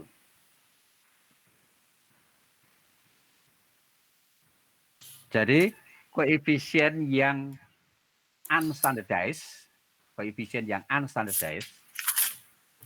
itu punya fungsi nilai koefisiennya itu bisa memiliki makna. Jadi misalkan kalau keuangan ini, kalau datanya data keuangan, Anda akan lebih baik membaca koefisien yang unstandardized. Karena Pak, Anda bisa mengatakan, oh kalau variabel X-nya naik 1%, maka variabel Y-nya naik, misalkan koefisiennya 0,25%. Anda boleh mengatakan begitu. Itu unstandardized. Dan data unstandardized itu data yang boleh dioperasionalkan secara matematis. Bisa dikalikan, bisa dijumlahkan, bisa dikurangi. Misalkan dalam kasus untuk moderasi perkalian atau pembagian atau pengurangan, boleh. Dalam kasus mediasi, Anda ingin mengetahui efek langsung atau tidak langsung, Anda kalikan. Yang Anda kalikan itu adalah koefisien unstandardized. Nah, kalau koefisien yang standardized itu hanya digunakan atau hanya punya makna koefisien sebagai pembanding dalam satu persamaan. Misalkan, koefisien standardized X1-nya 0,5, X2-nya 0,7. Anda tidak bisa mengatakan kalau X1 naik katakanlah 1%, maka Y akan naik 0,5%. Nggak boleh. 0,5 dan 0,7 itu tidak punya makna secara matematis. Dia hanya mengatakan, oh pengaruhnya positif atau pengaruhnya negatif. Kemudian Anda hanya bisa membandingkan koefisien X1-nya yang standardized 0,5, yang koefisien X2-nya 0,7, Anda hanya bisa mengatakan bahwa X2 lebih dominan daripada X1. Jadi, koefisien yang standardized hanya punya makna pada persamaan itu.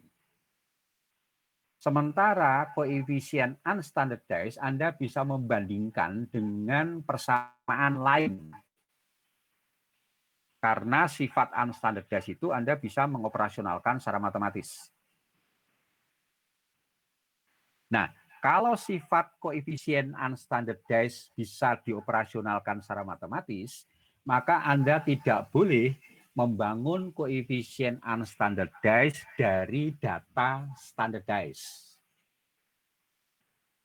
Yang saya maksud data standardized itu adalah data yang nilainya berkisar 0, plus dan minus. Sementara data mod ini adalah data yang unstandardized.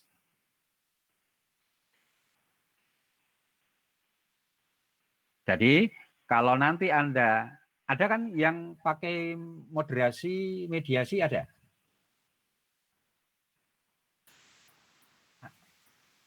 Ada enggak? Yang moderasi, mediasi? Moderasi, Pak, saya, Pak. Nah, kalau moderasi, Anda membentuk nilai variabelnya itu melalui perkalian. Nilai loading faktor Anda kalikan dengan faktornya. Anda tidak boleh menggunakan faktor skor. Itu intinya. Karena data standardized itu sebenarnya adalah data bukan nilai, tetapi perbandingan. Anda lihat, data standardized ini kan plus, minus, dan seterusnya. Misalkan, rate 1, nilainya 1,82 kalah. Itu artinya, bukannya nilai besarannya itu 1,82, tapi dia bisa diartikan nilai motivasi dari responden 1 itu 1,8 poin di atas rata-rata. Sementara yang responden nomor 2 itu nilai motivasinya 1,47 poin di bawah rata-rata. Rata-ratanya 0. Jadi VMOD, variabel standardized, itu hanya mengukur posisi responden yang bersangkutan terhadap posisi rata-ratanya. Maka nilai motivasi yang paling ekstrim itu adalah kalau nilainya semakin jauh dari angka 0. Sementara kalau variabel mod ini adalah variabel yang mengukur besar dari variabel yang bersangkutan. Jadi kalau ditanya, berapa besar nilai variabel motivasi responden 1? Jawabannya 41,55.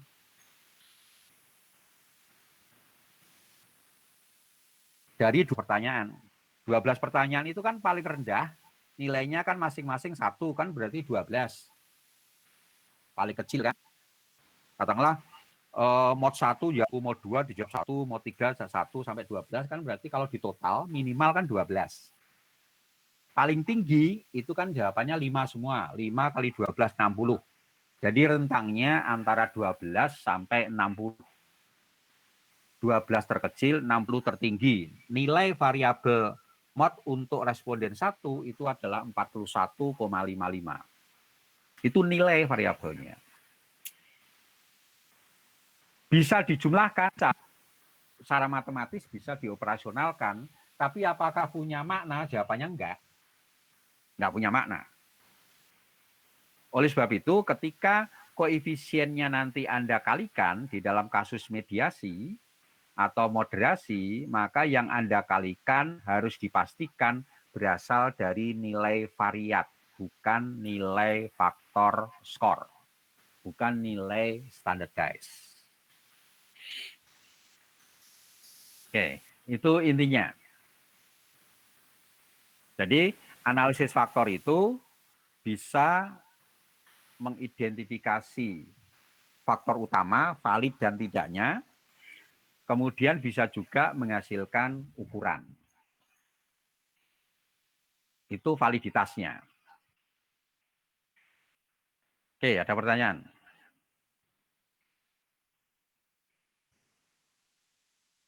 Tentang validitas.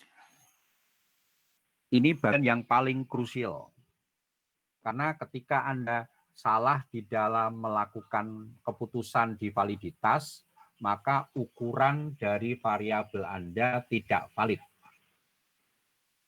Kalau ukuran tidak valid, itu nanti problem Anda ada pada saat regres. Jadi ini seolah-olah Anda sedang mencari data saya akurat atau tidak. Itu di konsep validitas.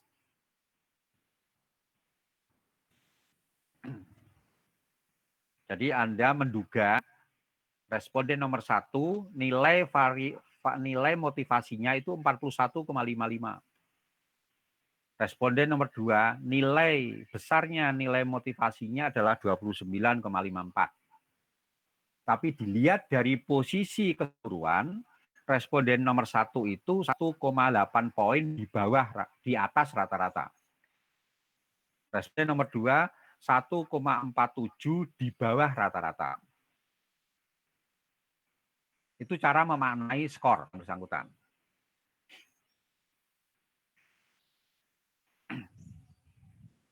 Oke, cukup? Ada pertanyaan enggak? Cukup, Pak. Cukup ya. Kalau cukup, sekarang kita ke reliabilitas. Ini lebih simpel. Jadi kalau sedikit saya ulangi, kalau di di validitas tadi yang harus dilaporkan itu adalah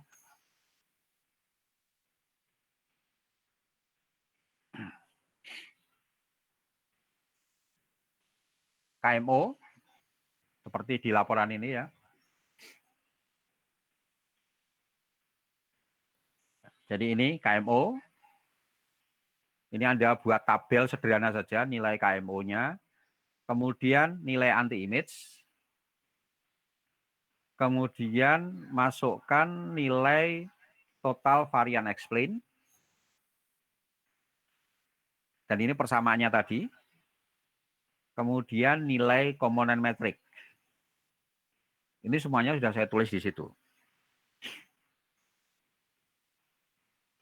Itu yang perlu dilaporkan. Nah, sekarang soal reliabilitasnya. Saya lupa di sini reliabilitas sudah masuk belum ya? Sudah ya kelihatannya ya. Reliabilitas. Oh ya udah. Reliabilitasnya udah.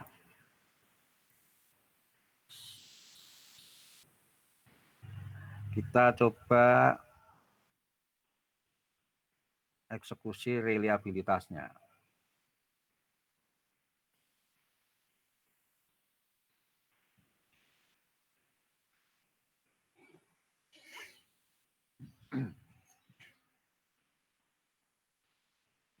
Oke, reliabilitas. Jadi tadi kesimpulannya mod 1 sampai mod 12 itu valid. Anda mau mengatakan itu mau 8 indikator atau mau 12 itu terserah Anda, itu pilihan peneliti dengan segala konsekuensinya gitu. Nah, sekarang apakah jawaban responden untuk mod 1 sampai mod 12 itu secara statistik konsisten? Kita pakainya reliability. Jadi kita klik scale, kemudian reliability analysis. Kemudian Anda klik. Kalau Anda pakai 12, ya masukkan ke 12-12-nya. Anda masukkan. Kemudian modelnya di sini adalah alpha. Alpha di sini adalah alpha Cronbach. Jadi model alpha Cronbach. Alternatifnya banyak, tapi kita pakai aja alpha Cronbach. Skill label, katakanlah di sini Anda tulis reliabilitas Cronbach alpha.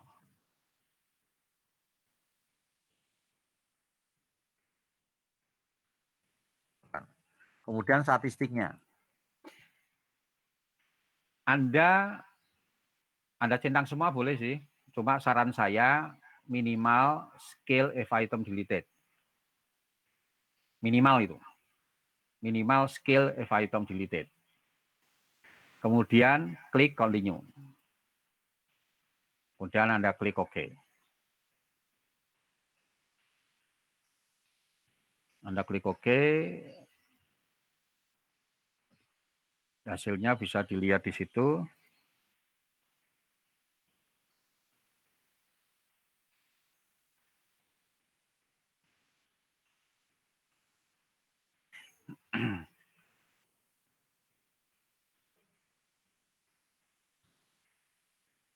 Output.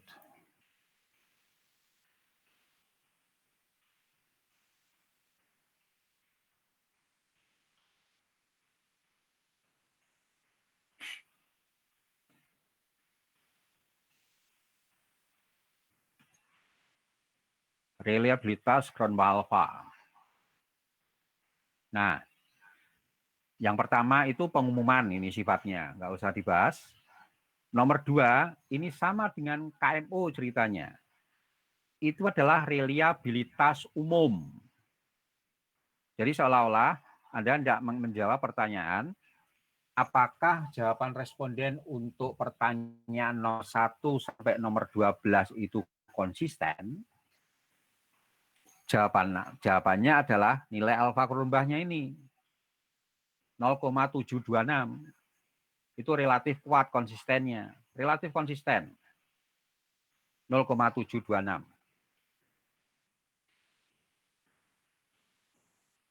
Oke, 0,726. Nah, kemudian yang klik yang kedua itu kan yang tadi alpha if item deleted.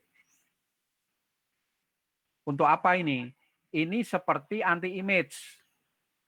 Kalau ini reliabilitas keseluruhan, tapi kalau alpha if item deleted itu adalah reliabilitas setiap indikator. Jadi misalkan, kalau ke-12 faktor itu dimasukkan, nilai alfanya 0,726. Kemudian, kalau motivasi nomor 1 tidak dimasukkan, if item deleted, jadi if item mod 1 di-delete, dibuang, maka alfa Kronbachnya akan naik menjadi 0,734. Katakanlah kita cari ini yang paling rendah. Yang paling rendah 0,691. Kalau variabel indikator mod 3 itu dibuang, maka nilai Kronbach alfanya akan turun menjadi 0,691. Sementara kalau mod 1, jika mod 1-nya dibuang, maka nilai alfa Kronbachnya akan menjadi 0,734. Kita cek aja lah, misalkan mod 1 dibuang. Hasilnya alfa Kronbach yang di atas kan nilainya 734. Klik, scale, mod 1-nya kita buang. Kita kembalikan ke sini, kita lihat. 0,734 nilainya. Sama dengan ini, 0,734. Oke, kita kembali ke yang awalnya tadi, mod 1 sampai mod 12, 734. Itu artinya apa? Kalau sebuah item itu dibuang, nilai alfa Kronbachnya itu naik, maka item itu tidak lebih penting daripada kalau item itu dibuang, nilai alfa Kronbachnya turun. Jadi, kalau mod 3 dibuang, nilai alfa Kronbachnya itu turun. Dengan kata lain, kehadiran dari indikator mod 3 itu menjadi penting untuk meningkatkan konsistensi, internal konsistensi dari variabel motivasi. Jadi kita berharap sebenarnya nilai Kronbach alpha if item deleted ini tidak jauh dari nilai alfa keseluruhan. Cara membacanya sama dengan KMO dan anti-image. Bedanya kalau KMO anti-image bicara soal kecukupan sampel, kalau alfa Kronbach bicara soal internal konsistensi. Jadi itu intinya. Paling tinggi kan 729 mod 1. Anda ingat mod 1 tadi kan bermasalah sejak awal. Paling bermasalah. Maka dia nilainya paling tinggi di antara semuanya. Yang paling tinggi mod 1 ya. Nomor 2 yang mod 11. Mod 11 di ranking 2 tertinggi. Tapi sepanjang ini tidak terlalu jauh, saya kira Anda nggak perlu menghiraukan. Jadi intinya, Anda punya standar nilai Kronbach alpha, dan nilai if item deleted-nya itu ada berkisar dari nilai Kronbach alpha secara umum. Maka konsistensi dari keseluruhan dan konsistensi dari setiap indikator itu bisa Anda jadikan pegangan. Jadi kesimpulannya, kalau Anda sudah valid dan sudah reliable, ya berarti itulah ukuran terbaik yang bisa Anda hasilkan dari variabel motivasi.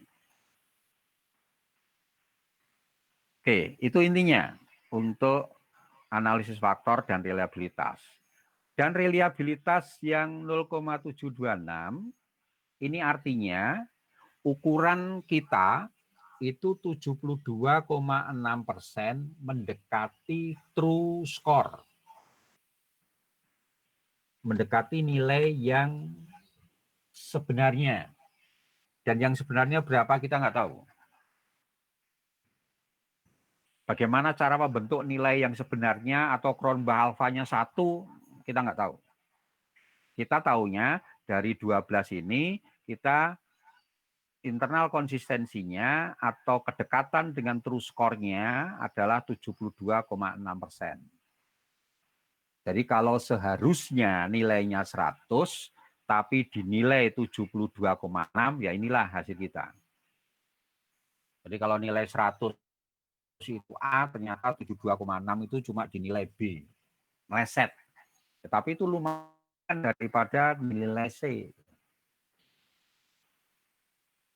Itu ending dari reliabilitas. Kita hanya coba saja Cronbach umum dan if item deleted.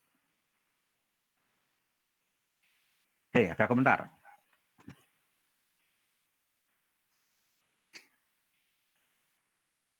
Sekarang jam 2:30.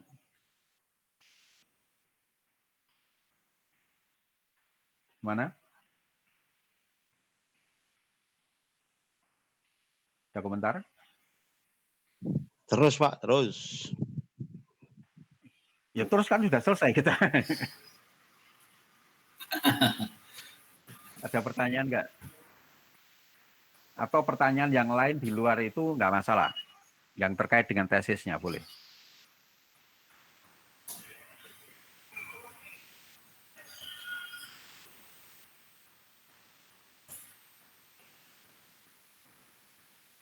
Halo Pak Agung. Ya, monggo. Kalau untuk pertanyaan dikumpulkan besok saat pertemuan terakhir saja bagaimana Pak? Oke, nggak masalah. Nanti ditentukan jadwalnya sekalian ya. Terakhirnya itu pertemuannya kapan itu? Kalau malam gitu gimana Pak? Iya Pak. Nggak apa-apa. Nggak apa-apa. Hanya kalau malam, tapi ya nggak mesti ya. Biasanya kan, saya kan pakainya MNC Play nih, providernya. Kalau banyak yang pakai kan dia agak lambat. Tapi ya nggak mesti sih. Nggak apa-apa, malam juga nggak apa-apa sih. Saya pas kosong soalnya. Jam habis sisa gitu ya? Iya, jam 7.30. Pak, malam saya Jam 7. praktek kok. Malam praktek. Iya, Pak. Ya udah terserah, Enggak apa-apa didiskusikan sih, aja Pak. Enggak kelompok. apa. Sambil praktek nanti saya tak join. Oke. Oke. Oke, Oke. akan lebih baik lagi kalau misalkan supaya saya bisa menjawab lebih ini ya, lebih runtut. Pertanyaan siapa yang bertanya itu Anda masukkan ke WA saya. Jadi nanti saya bisa siapkan jawaban yang lebih runtut daripada saya menjawab spontan. Oke, siap Pak, siap. Ya, tapi kalau misalkan pertanyaan spontan juga nggak apa-apa. Saya jawabnya juga spontan kan berarti. Oke, saya kira gitu ya. Nanti jadwalnya Anda tentukan. Saya ngikuti jadwal Anda aja. Iya, Pak. Siap. Oke, Baik, siap. oke. Terima kasih Pak. Cukup kita akhiri. Terima kasih, Pak. Baik, kita Iya, akhiri Pak. aja. Wassalamualaikum warahmatullahi wabarakatuh. Waalaikumsalam warahmatullahi wabarakatuh.